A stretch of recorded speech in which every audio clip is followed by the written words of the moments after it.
How's it going? I'm Lance. I'm going to show you how to work your bullet here.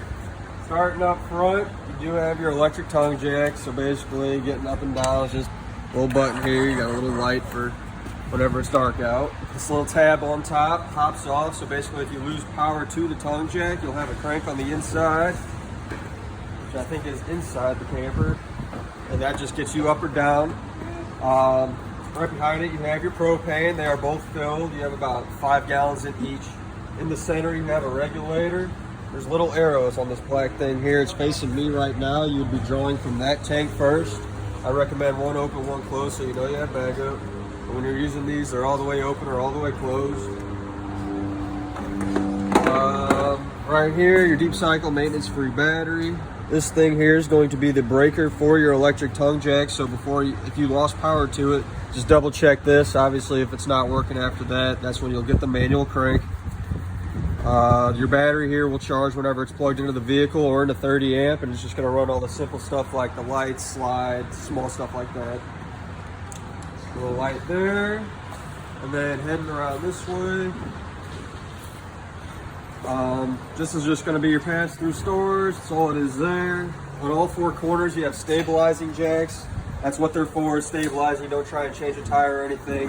And this is going to be a 3/4 inch socket. If you have a drill in the attachment, just bring that along and just get a piece of wood or anything underneath the actual foot there itself so it's not digging in the mud. This one here will be how you fill the fresh tank. If you fill this tank, in order to use the water in there, then just click the pump on to pressurize. This is city water. It'll hook up to your hose, so if you're at home or at a full hookup campsite, plug in the water there, and then that'll just bypass filling the tank and access all your water lines. Other than that, I do recommend a water regulator. The inside's maxed out at about 65 psi, so just anything below that'll do. Right down below, that blue line hanging down is how you drain the fresh tank. It's just that threaded cap on there that you'll twist off and on. With your slide here, you can hit these rubber seals with a dry-based silicone spray, and that'll just lube it up every few months, or depending on how rough it's going in and out. And this way,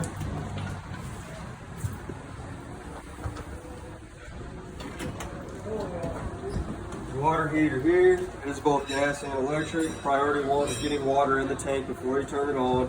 One way of making sure water's in there is if you pull this and water starts spewing out, you know that it's filled. Go ahead and turn it on, which is just a push of a button from the inside.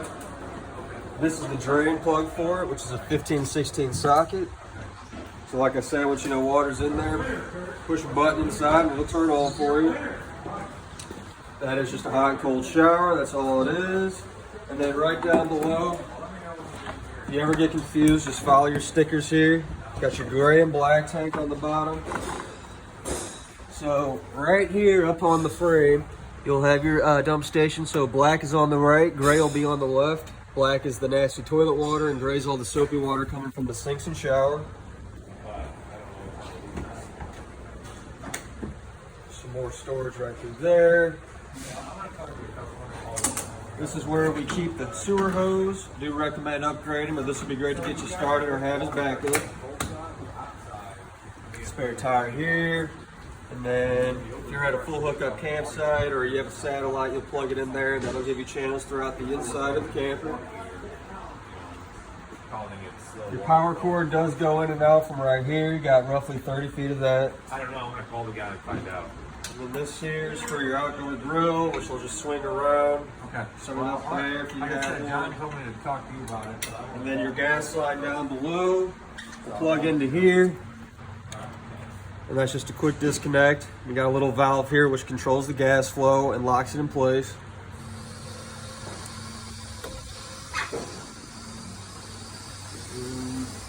Right here, you have a black tank flush. Basically what that is if you are not keeping up with your black tank, which is the toilet water, which what I mean by that is before you start using it, get about 5 to 10 gallons of water directly in the toilet along with a couple ounces of toilet chemicals. That way anything going into the toilet now is going to instantly start getting broken down, creating a nice clean flush. But if you forgot to do that, you'll hook up the hose here, try and drain your black tank as best as possible, and then the hose will just shoot a little jet inside, cleaning everything as best as possible so it's not stinking up in there. This right here, be the back of your fridge.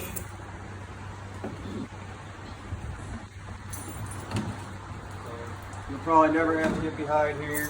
But basically, the plug-in for the fridge is right here. If you chose to switch it to gas, the little burner is going to be right behind this metal panel in the corner. I recommend leaving it on auto mode. So basically, we're plugged in. It knows it needs to run on electric. As soon as someone came by and unplugged us, as long as propane is open, it would transfer to gas.